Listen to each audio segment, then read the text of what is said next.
नमस्कार। आज हम भारत के राष्ट्रपति के पद को समझने वाले हैं, और वो भी बिल्कुल गहराई से। हमारा फोकस रहेगा संविधान के अनुच्छेद 52 से लेकर 62 तक। एक एक अनुच्छेद को बारीकी से देखेंगे, और हाँ, इसे आसान बनाने के लिए हम एक कहानी का सहारा लेंगे। एक ऐसी कहानी जो ये सारे जटिल अनुच्छेद कॉम्पिटिटिव एग्जाम्स के लिए हमेशा के लिए याद करवा देगी। तो चलिए शुरू किया जाए। बस इसी एक लाइन में समझिए पूरा सार छिपा है। जैसे किसी गांव को चलाने के लिए एक सरपंच चाहिए, वैसे ही इतने बड़े देश को चलाने के लिए एक राष्ट्रपति चाहिए। यही हमारी कहानी का, हमारे पूरे विश्लेषण का आधार है। देखिए, ये तुलना कितनी सीधी है। गांव का मुखिया मतलब सरपंच, तो देश के मुखिया हो गई राष्ट्रपति। गांव को चलाती है पंचायत, तो देश को चलाती है संसद और मंत्रिपरिषद। और जैसे गांव के अपने नियम कायदे होते हैं, वैसे ही देश का सबसे बड़ा कायदा है हमारा संविधान। इसी फ्रेमवर्क को दिमाग में रखकर आगे बढ़ते हैं। तो ये रहा हमारा आज का रोड मैप। सबसे पहले राष्ट्रपति पद का परिचय, फिर चुनाव और कार्यकाल की बात होगी। उसके बाद देखेंगे कि इस पद के लिए क्या योग्यता और शर्तें हैं, उन्हें पद से हटाने की प्रक्रिया क्या है, और आखिर में उनकी शक्तियां क्या हैं। और अंत में एक फटाफट रिवीजन भी करेंगे। तो चलिए कहानी का पहला अध्याय शुरू करते हैं। समझते हैं कि आखिर राष्ट्रपति का पद है क्या, इसकी नींव कहां है और असल में इनके पास ताकत कितनी है। अनुच्छेद 52 बिल्कुल सीधा, साफ और छोटा। भारत का एक राष्ट्रपति होगा, मतलब यह पद वैकल्पिक नहीं है, यह अनिवार्य है। ठीक वैसे ही जैसे गांव के लोग कहते हैं कि अरे भाई, गांव है तो एक सरपंच तो होना ही चाहिए। बस संविधान ने यही बात देश के लिए कह दी। अब यहां आता है एक बहुत ही दिलचस्प मोड़। अनुच्छेद 53 कहता है कि देश की सारी कार्यपालिका शक्ति, मतलब एग्जीक्यूटिव पावर, राष्ट्रपति के पास होगी। लेकिन यहां एक लेकिन है।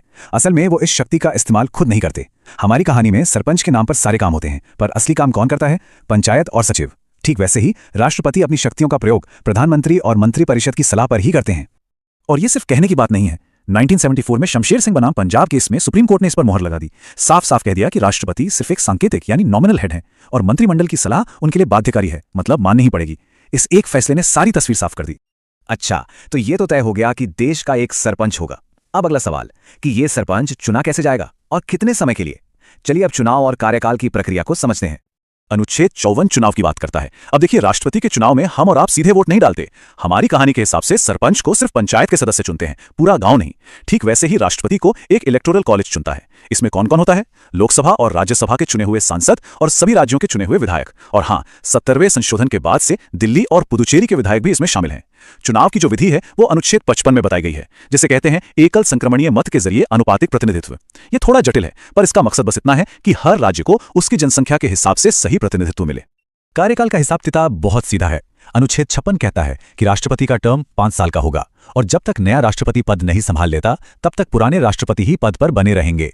फिर आता है अनुच्छेद 57, जो कहता है कि कोई भी व्यक्ति कितनी भी बार राष्ट्रपति के पद के लिए दोबारा चुना जा सकता है, इस पर कोई रोक नहीं है। ठीक है, चुनाव हो गया, कार्यकाल भी पता चल गया, पर इस पद पर खड़ा कौन हो सकता है? क्या कोई भी? नहीं, इसके लिए भी संविधान में कुछ नियम है। देखते हैं वो क्या है। अनुच्छेद 58 में 4 सीधी साधी योग्यताएं बताई गई हैं। पहली, भारत का नागरिक हो। दूसरी, उम्र कम से कम 35 साल हो। तीसरी, वो लोकसभा का सदस्य चुने जाने की योग्यता रखता हो। और चौथी, वो किसी भी लाभ के पद यानी ऑफिस ऑफ प्रॉफिट पर न हो। ये बुनियादी शर्तें हैं। अब बात करते हैं अनुच्छेद 59 और 60 की। अनुच्छेद 59 पद की कुछ शर्तें बताता है, जैसे राष्ट्रपति संसद या विधानसभा का सदस्य नहीं रह सकता, और उनके कार्यकाल में उनकी सैलरी और भत्ते कम नहीं किए जा सकते। फिर है अनुच्छेद 60, जो शपथ के बारे में है। जैसे सरपंच पूरे गांव के सामने कसम खाता है, वैसे ही राष्ट्रपति भारत के मुख्य न्यायाधीश के सामने शपथ लेते हैं, संविधान की रक्षा, संरक्षण और बचाव करने की। ये एक बहुत बड़ी जिम्मेदारी है। अब एक बड़ा सवाल, अगर राष्ट्रपति खुद संविधान का उल्लंघन करें तो क्या होगा? क्या उन्हें हटाने का कोई तरीका है? जी हाँ, बिल्कुल है। इसे महाभियोग या इम्पीचमेंट कहते हैं, और इसकी प्रक्रिया अनुच्छेद 61 में दी गई है, जो बेहद मुश्किल है। यह प्रक्रिया बहुत सख्त है। इसे संसद का कोई भी सदन शुरू कर सकता है, लेकिन इसके लिए कम से कम 1/4 सदस्यों के हस्ताक्षर चाहिए। फिर राष्ट्रपति को 14 दिन का नोटिस दिया जाता है। इसके बाद अगर वो सदन कुल सदस्यों के 2/3 बहुमत से प्रस्ताव पास कर दे तो मामला दूसरे सदन में जाता है। दूसरा सदन आरोपों की जांच करता है, और अगर वो भी 2/3 बहुमत से प्रस्ताव पास कर दे तो राष्ट्रपति को पद छोड़ना पड़ता है। यह प्रक्रिया इतनी कठिन है कि आज तक भारत में किसी भी राष्ट्रपति पर महाभियोग सफल नहीं हुआ है।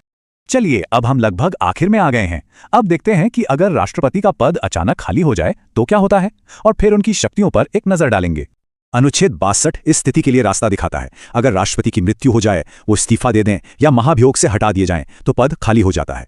ऐसे में संविधान कहता है कि 6 महीने के अंदर अंदर नए चुनाव हो जाने चाहिए, और इस बीच उपराष्ट्रपति ही राष्ट्रपति का काम संभालते हैं। व्यवस्था में कोई खालीपन नहीं छोड़ा गया है। भले ही राष्ट्रपति सांकेतिक प्रमुख हैं, पर उनकी शक्तियां बहुत हैं। देखिए, प्रधानमंत्री से लेकर सुप्रीम कोर्ट के जज तक की नियुक्ति वही करते हैं। तीनों सेनाओं के सुप्रीम कमांडर वही होते हैं। कोई भी बिल उनकी मंजूरी के बिना कानून नहीं बन सकता।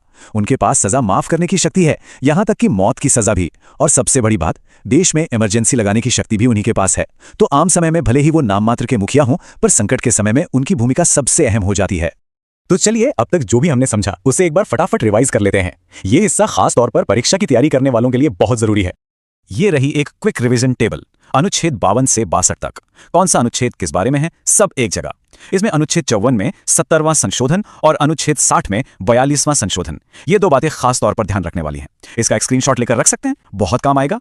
तो हम आपको इसी सवाल के साथ छोड़कर जाते हैं, भारत के राष्ट्रपति की भूमिका असल में है क्या? एक तरफ तो वो मंत्रिपरिषद की सलाह मानने को मजबूर एक नाम मात्र के मुखिया हैं, लेकिन दूसरी तरफ देश में आपातकाल लगाने जैसी अपार शक्तियां भी उन्हीं के पास हैं। तो सोचिए, राष्ट्रपति का पद क्या है? सिर्फ एक रबर स्टैंप या फिर संकट के समय में देश का सबसे बड़ा रक्षक? इस पर विचार जरूर कीजिएगा।